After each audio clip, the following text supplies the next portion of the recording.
ethnies en Belgique, c'est pas seulement les Flamands et les Wallons, c'est aussi voilà, les gentils sociocus et les méchants marchands. Et quand, dans les équipes dans lesquelles j'interviens, je demande par indiscrétion avec qui les gens vivent, s'ils sont en couple, si leur mari, leur compagne, leur compagnon, etc., travaillent dans le socioculturel ou dans le privé, je constate souvent que qui se ressemble, s'assemble. Les gens du social vivent plus ou moins avec les gens des enseignants, des infirmières, etc. Donc des gens du social. Et de l'autre côté, dans les entreprises, c'est un peu kiff-kiff bourricot. Et donc c'est comme s'il y avait des espèces de généalogie, vraiment une ethnicité, des cultures politiques, des comportements, etc., qui ne sont pas les mêmes. Et comme si ces deux entités vivaient en silo. Voilà de l'interculturalité. Pour nous qui nous prétendons être spécialistes de l'interculturel, il n'y a pas que les Malgaches, les Afghans et les Érythréens. Hein. Il y a les méchants marchands aussi, et les gentils sociocus aussi qui ont une ethnicité dans notre société.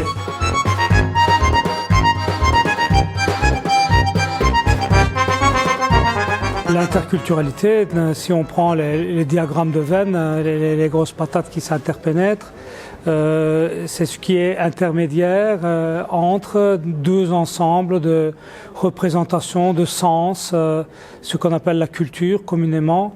Tout le monde est produit d'interculturalité finalement, puisque partout où on vit, où que ce soit, quelle que soit l'époque, nous faisons partie de cultures différentes, qu'il s'agisse de culture régionale, culture professionnelle, culture évidemment ethnique. Bien entendu, le fait d'être homme, le fait d'être femme, ça nous oriente différemment. L'orientation sexuelle, c'est encore autre chose.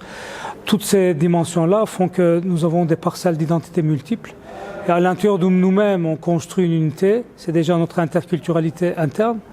Et quand on compose avec les autres, on a plus ou moins de points communs, plus ou moins de différences, on a aussi des formes d'interculturalité interindividuelle. Et puis, on peut encore élargir le cercle. Les groupes ont des relations entre eux, de la même manière, les institutions, les groupes face aux institutions, etc. etc. Donc, l'interculturalité, c'est quelque chose qui concerne tout le monde. Et l'interconnexion, les croisements, les interlacs, les chocs entre toutes ces entités identitaires constituent ce qu'on appelle la masse, la matière interculturelle, qui constitue une bonne partie de la communication entre les humains. Le monde dans lequel on vit a changé, les modes de communication, la numérisation, tout ça a changé certainement, et donc ça a une influence sur la manière avec laquelle on vit l'interculturalité. Mais les questions de base sont restées les mêmes. Comprendre l'autre, vivre avec l'autre, interagir, composer avec l'autre. Tout ça, ce sont les contacts avec l'autre avec le A majuscule, et chacun a un autre, évidemment. Et il ne faut pas nécessairement venir de 8000 km pour être l'autre, quelques kilomètres peuvent suffire. Donc, toutes ces questions sur ces rapports à l'autre, c'est la base de l'interculturalité, ça ne change pas. Après, je ne crois pas que ça changera. Mais c'est décliné autrement. Aujourd'hui, on peut être plus amis avec quelqu'un qui habite à 8000 km, parce qu'on a les moyens numériques de communiquer avec lui, alors que on peut ignorer jusqu'au prénom de nos voisins de palier. Il y a des choses qui changent en surface, mais le fondement, je pense que ça reste le même. Dans une ville comme Bruxelles, alors toutes les autres villes, on peut décliner, ça doit être pas très différent, mais la diversité, c'est pas nouveau. On n'a pas dû attendre les immigrés pour avoir la diversité. Il y a toujours eu des hommes et des femmes. Il y a toujours eu des riches et des pauvres. Il y a toujours eu ceux qui commandent et ceux qui exécutent. Il y a toujours eu des scolarisés, des lettrés et des analphabètes. Il y a toujours eu ces différences-là. Et j'en passe d'autres, au niveau de santé, handicap, etc. etc. Mais notre société, nos villes, nos communautés ont toujours géré en fait ces diversités.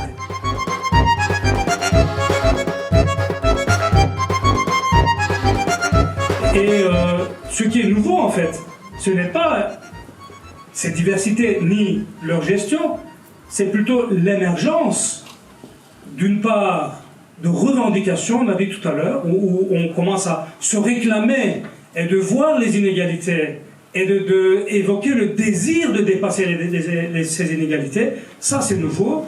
Et puis, on commence à voir aussi des intersections assez inouïes. enfin assez inouïe pour ceux qui la rencontrent pour une première fois, et puis d'autres entrent vraiment dans les concepts.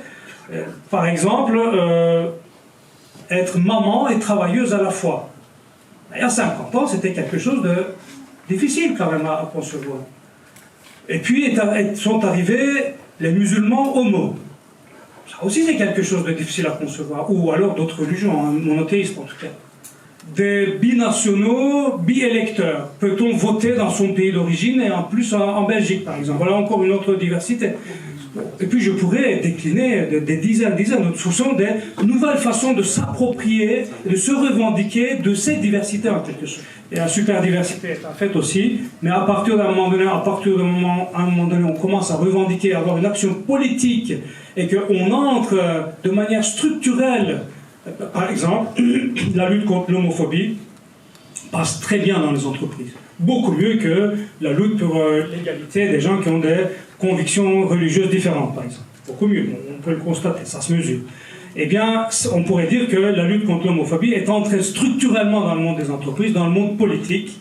Il y a des premiers ministres dans ce pays qui se sont, dans les pays voisins, etc., qui ont vécu des mariages, homosexuels, etc., et qui s'en revendiquent, et tant mieux. Par contre, avoir une femme avec un foulard présidente de Parlement à Bruxelles, ça posait encore problème. On l'a vu. Hein.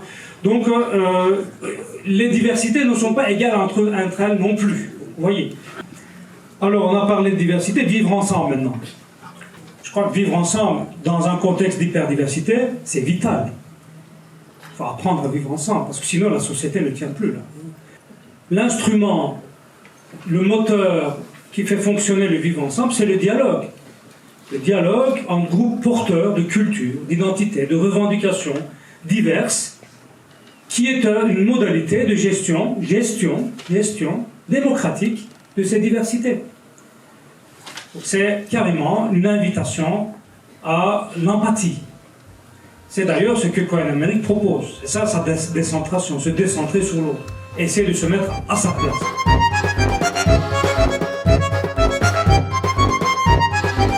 Vous parliez tout à l'heure des gentils sociocus et des MM, des méchants marchands. Et vous plaidiez pour l'extension du domaine de l'interculturel. Je dirais juste une chose, ce n'est pas des boniments que je dis. Ce n'est pas parce que je suis démocrate pour les droits de l'homme, non. C'est parce que l'économie a besoin de gens qui évoluent. Et le racisme et l'ethnostratification coûtent de l'argent aux entreprises. Et tout ça étudié pas par des gauchistes, par France Stratégie par exemple, mais beaucoup d'autres exemples. France Stratégie qui est encore une autre émanation du patronat français, qui étudie le coût du racisme. Le racisme coûte de l'argent aux entreprises. C'est aussi une des raisons pour lesquelles il faut le combattre. Pas seulement parce que c'est contraire à nos visions.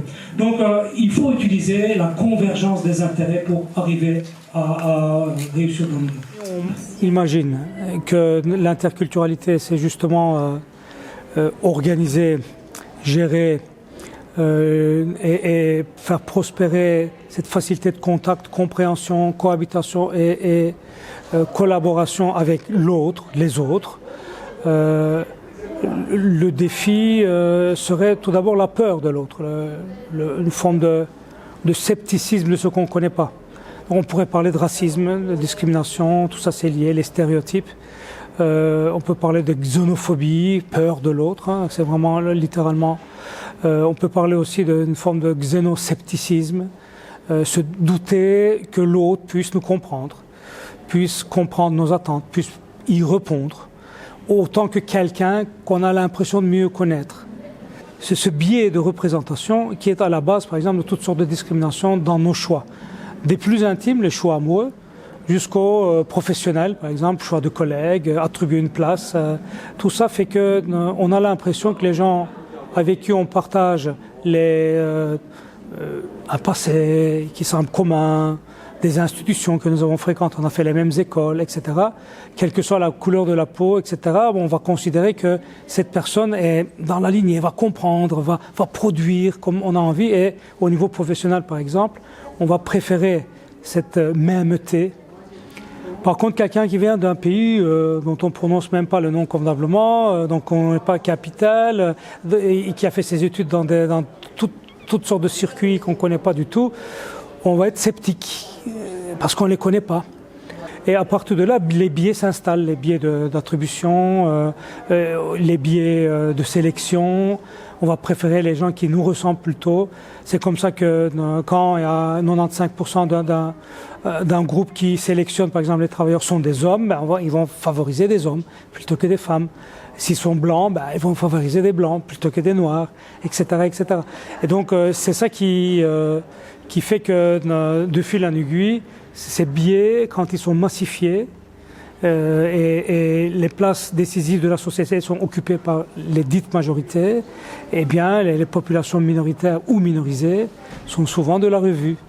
Et le défi, c'est le passage institutionnel de ce xénoscepticisme qui est un peu un comportement naturel, si on le cadenasse pas, à la discrimination qui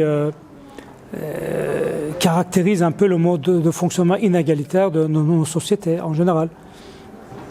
Quand on dit méthode interculturelle, ça paraît très vaste, ça paraît très convenu et habituel. Ce n'est pas tant le cas. Je pense qu'on court dans l'artisanat, hein, ce n'est pas comme un test clinique. On est toujours dans des approches exploratoires, un peu par essai-erreur, je dois le dire humblement. Et il reste néanmoins un certain nombre de choses qui se répètent, notamment la construction du dialogue. Ici, on ne parvient pas à installer le dialogue entre des groupes, des individus, et il est difficile d'instaurer une certaine intercompréhension et donc de parvenir à cohabiter, collaborer ensemble. Et donc le dialogue, ça reste un outil intéressant, important. Et là, à partir de là, il faut définir qu'est-ce que le dialogue, qu'est-ce que ça n'est pas, ses limites. Et notamment, le dialogue, c'est de parvenir à parler de choses dans un espace-temps donné, avec un objectif commun. Le propos doit porter sur la compétence elle-même, ce sur quoi nous sommes ensemble, ce sur quoi nous travaillons, mais pas sur des choses qui sont sans lien, comme la couleur de la peau, la religion, le foulard qu'on a sur la tête, etc. Donc justement, le dialogue et l'interconnaissance, l'interconfiance permet de dépasser ces artefacts et arriver à l'objet même de l'échange, à l'enjeu même de l'échange, ce qui est important. Choisir, c'est discriminer, et dans notre vie, nous choisissons à chaque instant ce qu'on met, ce qu'on ne met pas, avec qui on va discuter, à qui je téléphone d'abord, à qui je propose le poste et pas prioritairement et pas à l'autre. Tout ça sont des choix humains. On peut choisir, c'est renoncer, on ne peut pas ne pas choisir. Et ces choix doivent porter sur l'enjeu même de la chose. Se convaincre que c'est ça l'enjeu et c'est pas autre chose. Et bien comprendre aussi l'autre. Et permet de dépasser justement ces biais d'attribution, ce xénoscepticisme qui après pourrit en racisme finalement quand on le laisse aller à son paroxysme. C'est cette discipline de se poser tout le temps les questions, sommes-nous bien dans l'objet ou pas, comment justifier une décision. Ça peut être fatigant mais on s'y habitue et ça permet effectivement de tendre vers l'équité, d'être plus inclusif au sein d'un groupe, d'une entreprise, d'une classe, d'une école, d'être plus inclusif et c'est la voie de la démocratie. Sinon, on est dans l'exclusion, on est dans la marginalisation et la construction finalement de clusters et qui font que nous ne sommes pas dans une espèce d'équité. L'interculturalité, normalement, contribue à cette inclusion, à cette construction de l'équité. Donc voilà en quoi je pense que c'est important.